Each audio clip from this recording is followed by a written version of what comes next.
So, I want to start off by saying welcome back to the channel, and if you're new here, welcome. If you're a fanatic of everything entertainment, then this is the channel for you. But in today's movie review, we'll be talking about 1984's A Nightmare on Elm Street.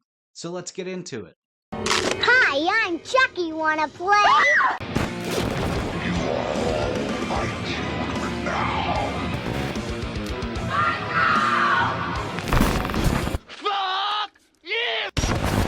Jason, Mother is talking to you! They're coming to get you, Barbara. So before we get into it, I just want to say thank you so much for the overwhelming amount of you that have subscribed within the last few days. I've gained over 50 something subs, and I've finally made it to over 1,000 subscribers. So that really does mean a lot to me. So just know that it really is appreciated, and I thank you for that. And because of that, I'm making more Freddy content for you guys and more 4K content for you guys because I'm a horror fan and I'm a physical media fan, so like it goes hand in hand. But before we get into the movie review, I just want to show a few things and talk about the audio and video of this release because it comes out today, but I've had it for like the last 5 days, and we have watched all nine Nightmare on Elm Street films. That way, I can do a franchise series on this. So I'm really excited. But as with the first film, it's the same release as last year, so nothing different that I know of. I don't have the previous release, but from what I've heard, it's the same audio and video. So for the first few minutes of this movie, I wasn't sure that I was loving the transfer, but then when you see Glenn's red car pull up during the daytime scene, that's when it was like, oh, okay, that's it for me. I'm a fan of this transfer, and it is overall pretty solid. Not the best in the franchise yet so far. Um, we'll have to get into that really soon with another movie. Probably the next two films are probably the best, in my opinion. But this is the best that the original Nightmare on Elm Street is ever going to look. I'm pretty sure there's not going to be an 8K release. If there is, that's going to be crazy. But yeah, this is the best that this movie's ever looked. So I highly recommend picking up the standalone or getting this box set for sure. But with the audio, like I don't have a sound bar. I don't have a setup. I just listen to everything through my TV, which I know I shouldn't really be talking about the audio, but I have my normal settings for movies. It's usually in the 50 to 60 range, because my TV goes all the way up to 100. So it set pretty solid right there. And I didn't have to turn it up, but maybe a few times to 60, and that's about it. So, like, the audio, once again, really good.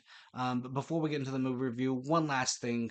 Here is all these special features that's on this first disc, and it took me by surprise because as someone that had the DVD back when I was a kid, there was hardly anything on it. So the amount of special features that we have right here is crazy. I don't know if it was on the Blu-ray box set or not. I don't know if any of these are new. I can't really comment on that because, like I've said, I've only ever had the DVD and that is it. But yeah, once I first saw the amount of special features on here, I was like, holy shit. It's gonna take all day, like especially if the rest of these films, if their special features look anything like this, it's going to take me weeks to watch all this, so I'm satisfied. But with that being said, let's move on to the things that I did like about this movie. And one can't not talk about this when talking about Freddy Krueger, but the idea that Wes Craven had of something killing you and haunting you in your dreams, that is your most vulnerable spot, other than the shower. So I think what Alfred Hitchcock did with Psycho is what Wes Craven did with Nightmare on Elm Street, playing on those fears and vulnerability. And he made it so iconic that when other films, try and do the same thing where if you die in your dream, you die in real life, like in Black Phone 2, people are like, is this the new Freddy Krueger or what? Also, the cast in here is really great. We have a great final girl in Nancy, played by Heather Langenkamp, and then you have Glenn later on, played by Johnny Depp, which it's crazy. This is his first movie, I think. That is absolutely crazy that your first movie is such a hit, became this franchise, and then you go on to do bigger and better things, which I am a fan of that. Everyone else involved in here, Tina, Rod, Nancy's dad, and her mom, everyone in here is fantastic. No complaints on the acting department. So I already know that I brought up Psycho, but spoilers if you haven't seen A Nightmare on Elm Street or Psycho. This movie starts off with Tina, who you think is going to be the main character in here, and then she dies within like 15-20 minutes of this movie. So that's a really cool Psycho inspiration. And Wes Craven went on to do it further in the Scream films, so I thought that was really cool.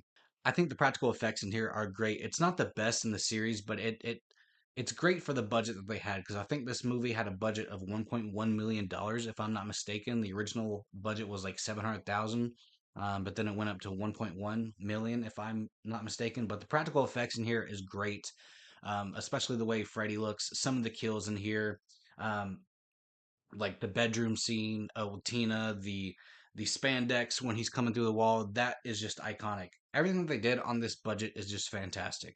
But there is one kill in here that I'm not a fan of, and that's Rod's death with the blanket like going around him, making it a noose when he's in the jail cell. You know, I don't know, but there is a cool shot in here where Freddy Krueger walks through the jail bars. He did it before the T1000 and T2, so I thought that was really cool.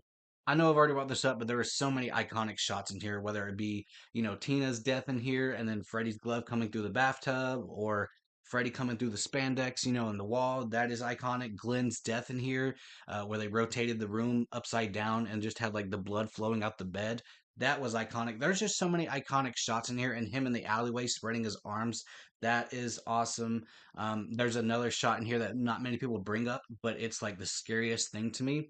And that's when you see Nancy in the boiler room. She's having a nightmare. I don't remember if it was at school or what, but you see Freddy's eyes, only his eyes and part of his head, like everything else is obscured. That is terrifying. And I love that this movie is Home Alone before Home Alone. Like Nancy sets up all these traps 6 years before Kevin McAllister did it in Home Alone, so I thought that was really cool. I love the fact that you can pull something out of your dream. Like I wish we could do that in real life, but then I realized how weird that would be, especially with some people in their dreams. Really weird. I just thought of that. I don't know, but I love it in this movie where she pulls out his hat originally and then she brings him out later on. I thought that was great. And the last thing I want to bring up is the score in here. It is so iconic. It's like up there with the Halloween theme or the Friday the 13th theme. So, like, I'm a big fan of it. And the score throughout is just amazing as well. Brings a lot of tension that probably wasn't there if they didn't have that certain score in it. So, with that, let's move on to the things that I'm mixed on with this movie. Don't take this negatively, okay?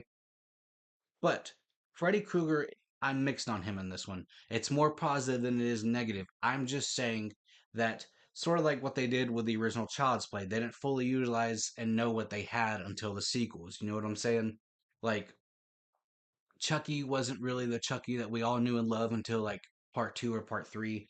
Same case with Freddy Krueger, but that is not a bad thing. I'm a fan of him being scary. Like, two is one of my favorites in the franchise, and that's like the scariest that we've ever seen Freddy Krueger. So, like, I'm a big fan of it. It's just the fact that, like, when you think Freddy Krueger, you think like this perfect balance of scary and comedic stuff. Even though he does have his moments in here, like there is a little bit of comedy in here that most people do not bring up. So, um, it's not a negative, okay, whatsoever. But speaking of the negatives, let's move on to the things that I didn't like about this movie. And the first one I'm going to bring up, there's only two that I have, but I find it really weird that if I remember correctly, Tina is supposed to be 15, and that whole scene with her before her death is just really weird to watch, considering that she's supposed to be 15.